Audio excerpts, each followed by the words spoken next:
no radio at all. Not even with the bombing plane that's coming over. All radio is dead.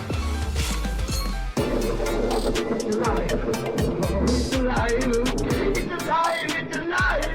It's alive. We're going to make you one of the fiending.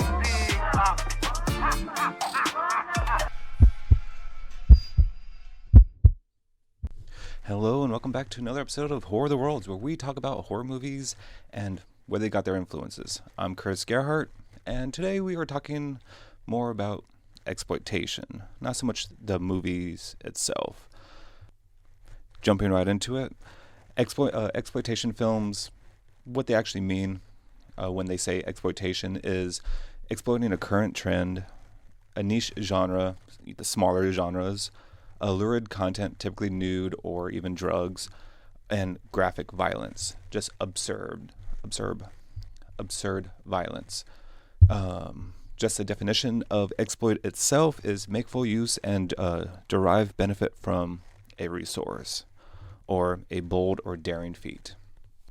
So I don't know about you, but when I think of exploitation films, I always think of something that's just off, unhinged, that is just crazy, balls to the wall. You don't really know what's going to happen down the line in the movie. So it's a roller coaster of a movie, which makes it a lot of fun for me. Kind of like the origins of exploitation is they start off typically as a cheap B movie, the second film in a movie on a drive-in. So they were quick produced movies, easy money as well, because it didn't take much money and it was a quick turnaround, and they were able to stay on topic of what was going on in society at the time. Because one thing that is commonly misused is exploitation genre. It is not a genre, it's actually a label. With it being a label, you could add it to a subject matter or a genre matter. So it's not a genre itself.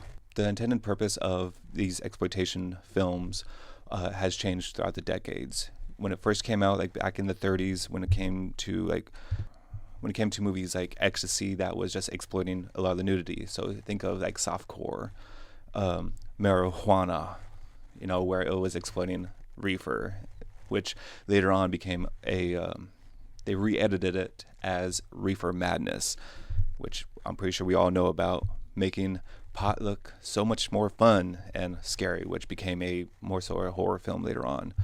But in the 1940s, a lot of these exploitation films tended to be more geared towards advertising, where it was just in your face and just trying to get into people's houses. If that makes sense, hopefully. And then in the 50s, it was a lot of teen pics. So I don't know if you ever watched an episode of Mystery Science Theater 3000, but sometimes they actually had those little 10, 15-minute shorts that kind of helped make a teenager act like a teenager, and they know what they're supposed to be doing to help out their parents or Boy Scouts or, the Ford companies. But there were also a lot of those horror films that were coming out that were geared towards teens, exploiting them, making them come to the movies and want to watch these films. They typically had the name teen in the title. Like I Was a Teenage Werewolf is just one of many titles. So thanks to studios like Universal Studios and Triangle, halting, because they were the ones that were making a lot of these sex hygiene or white slave trade films, or these exploits, where they stopped doing those because they wanted to better their image. Wish they would do that again. But they stopped this in around 1920s because they had a production code, and along with the Hays Code that came on later on. So starting in the 1930s, it helped give the start of exploitation films. Where later on in the 50s, we have someone that we all at least heard the name, Ed Wood. If you watch Tim Burton films, you know of him because Johnny Depp played him. But he exploited subgenre of exploitation films is that sexploitation with Glenn or Glinda. But also kind of jumping back and forth again, there's also another movie that we've all heard of, but I haven't heard of this one, and it's called Maniac. That came out in 1934, which was retitled to Maniac, was originally called Sex Maniac, which is one of the first horror exploitation films, which was inspired off of Edgar Allan Poe's The Black Cat. No cat in this one, but the cat's a woman. So take that as you will. Supposedly this is like one of the worst movies that were ever made. I guess are not including the Hanamanos, but maybe this is like the worst exploitation film. So during this time frame, the 50s, there was a man that helped exploit the exploitation films because he was a mad man. He was a genius, and he knew what the hell he was doing because he could work on a budget and make quick turnaround films that people actually liked and became cult classics. I am not talking about so much Ed Wood, but the one that actually changed Hollywood forever. And that is Roger William Corman. I'll rest in peace, but he helped start the whole independent film business. He made it become more profitable to become independent and make these kind of films. So much like how the 80s had the VHS boom, where people were just buying camcorders and making their own movies, he was doing that back then. But he's also a madman and a genius because he helped start so many careers when it comes to directors and actors and some of the most prestige directors out there now. Even actors. You know, you have Jack Nicholson's tiny part in Little Shop of Horrors, which that's one of the reasons why Corman is so great. I want to say he did this movie in 3 days to prove that he could do it. But also because of him, he was able to help employ other people that did exploitation films. You have Full Moon Studios with Charles Band. You have Frank Henenlotter. All these people that are making or exploiting exploitation films. Love all of them. Love the gritty. So a lot of these films, they didn't need much of a plot. They just needed images on the screen and to sell. Put asses in the seats. Put eyeballs on the screen. TV, laptop, movie, projector, drive-in, you name it. A lot of these like exploitation films, as I would like to call it nowadays, like South Park. How South Park has such a quick turnaround. Usually it's like a week of recording, coming up with the subject matter. So you could turn on Comedy Central, whomever, and like, how are they staying on top of this? That's what these exploitation films were. There was 70s, like where everyone was going out camping. We talked about that on one of our episodes as well, when it comes to like our When Animals Attack, or you know, you have the French extreme movement. Everyone had this boom, and you had these directors and writers that were able to put this on a screen, make it entertaining, and just get the image out there, get the word out there. And you didn't need a big studio to do this, which came to like one of the terms of grindhouse. Grindhouse was, it's in the name, grind. They grinded these films out quick and easy, however you want to call it, easy, but not easy. But these were also grindhouse theaters were the ones that were showing these films, that weren't showing these big blockbuster films.